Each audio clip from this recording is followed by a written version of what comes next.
Hey guys, Omni here. Just got finished watching the new Netflix original film Project Power starring Jamie Foxx, Joseph Gordon-Levitt, and Dominique Fishback. This movie is directed by Henry Joost and Ariel Schulman, who you might know from such movies as Nerve, Paranormal Activity 3 and 4, as well as MTV's show Catfish.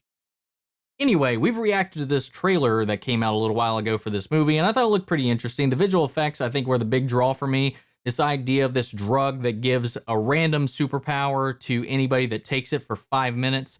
You don't get to pick and choose what power you get. It's just random.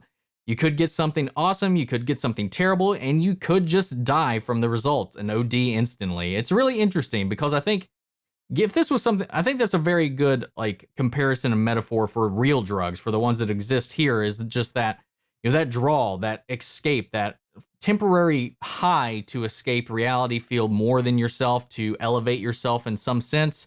I think that's something that draws to a lot of people. And I think a lot of people, if this was something that happens, and we always talk about that, what superpower would you like? Would you love to have superpowers? Everybody's going to say yes.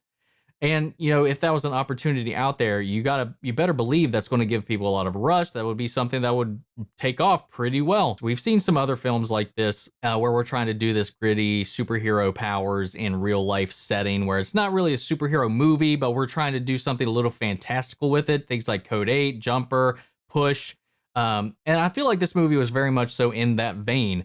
And we have our key characters, Dominique Fishback, who is a dealer, who is, trying to make ends meet to support her mother, who has, I don't know if it was terminal diabetes, but she is definitely needing some intense surgeries and that they can't afford in order to save her life. So that is the key reason she's pushing and peddling this drug on the streets. And we got Joseph Gordon-Levitt, who is again playing a good cop in a corrupt system.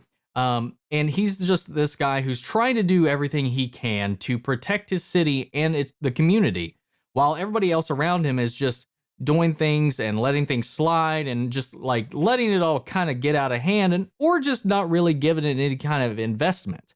And he takes things into his own hands to a point, working with Dominique. Jamie Foxx is this character, as we saw also in the trailer, who is out for blood. He is definitely on a quest, Taken style, to find his daughter, who the originators of this drug have taken, and he's trying to find her. So this direction, this drug, this rush, this investigation of his takes him into contact with Joseph Gordon-Levitt and Dominique Fishback, and things go from there. The plot of this movie is not very layered. It is very straightforward.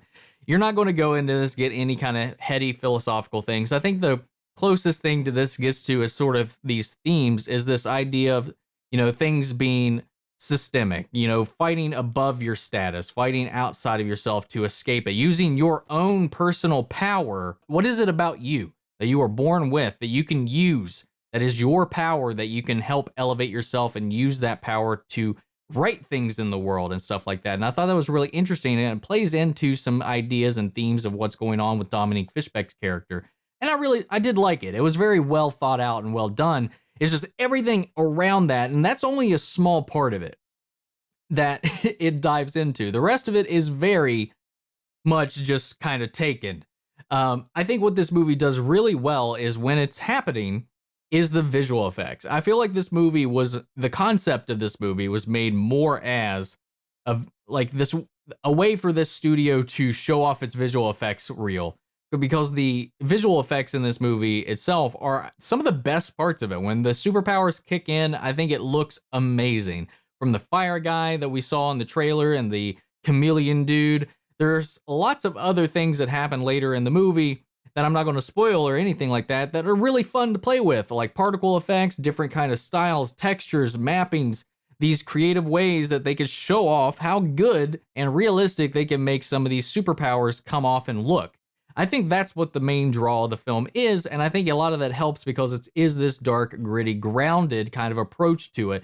It's not going and getting fantastical with it. We don't have people flying off into space. We don't have people blowing up mountains. It's very down-to-earth kind of abilities a lot of people get, and I like it. I like the way that they handled it. Again, this movie is not a 10 out of 10. This movie, I'd honestly have to give it a 7. I don't know that I'll remember it a few weeks from now.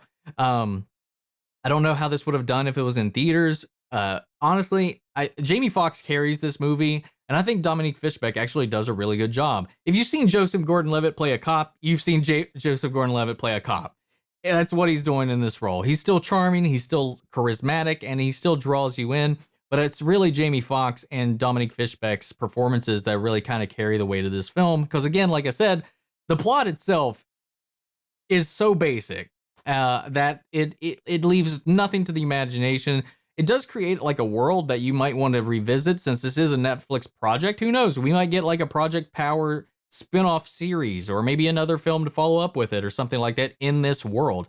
It does create an interesting world in which we could see other stories, see other perspectives on this springboard, if that's something they want to do with it. But as this movie by itself, by the end of it, it was fun.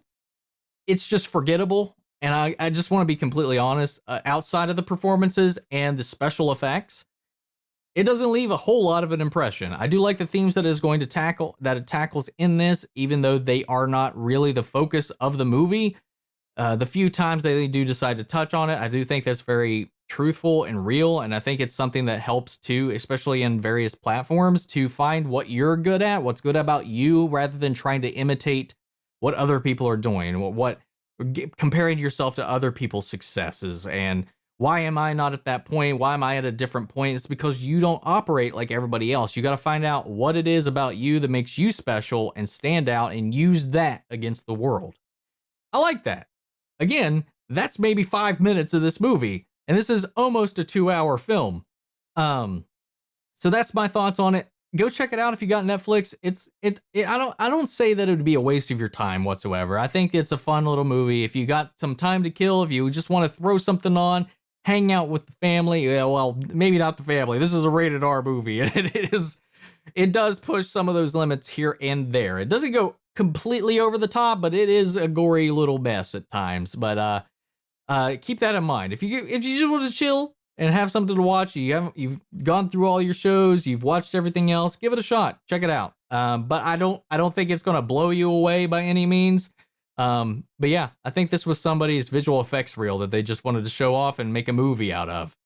That's my thoughts on the movie, guys. I'd love to know yours if you've seen it. Let me know down in the comments. We can carry on the conversation after the video. And thank you guys so much for tuning in. I'll catch you guys next time. Take care, everybody.